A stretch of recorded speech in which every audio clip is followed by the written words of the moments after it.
S'évader quelques jours pour s'occuper un peu de soi. Cela faisait bien longtemps qu'ils n'y pensaient même plus. Car ces personnes ont un point commun. Elles sont toutes aidantes d'un proche atteint d'une maladie psychique.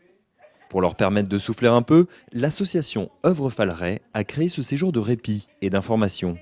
Avec une particularité, 20 km plus loin, les aidés passent leur propre séjour de détente, appelé Éclipse. Les activités Répit Éclipse sont des temps de détente, des temps de prise de recul, à la fois pour les proches, pour ce qui concerne Répit, et puis pour les personnes malades, pour ce qui concerne Éclipse.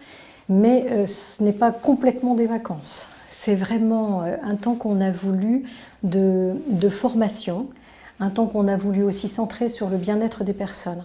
Objectif de cette semaine, donner aux aidants les outils nécessaires à leur quotidien.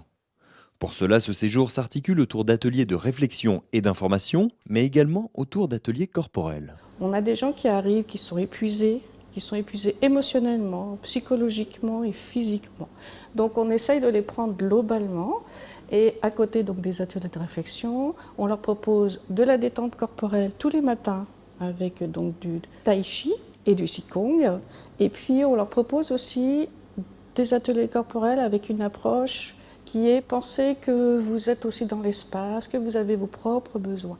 Ça c'est le leitmotiv des séjours, c'est penser aussi un peu à vous. Parce que plus vous irez mieux, plus la communication avec votre proche malade sera facilitée.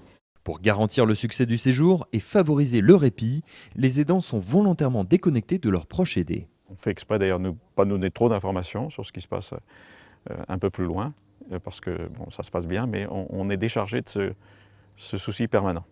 Et visiblement, l'objectif est atteint. Elles repartent avec une espèce de feuille de route pour réorganiser leur vie et se fixer des objectifs. Et ce qui fait que finalement, quand elles repartent de chez nous, elles nous disent « Avant je survivais, maintenant je revis ». C'est une phrase très forte pour nous.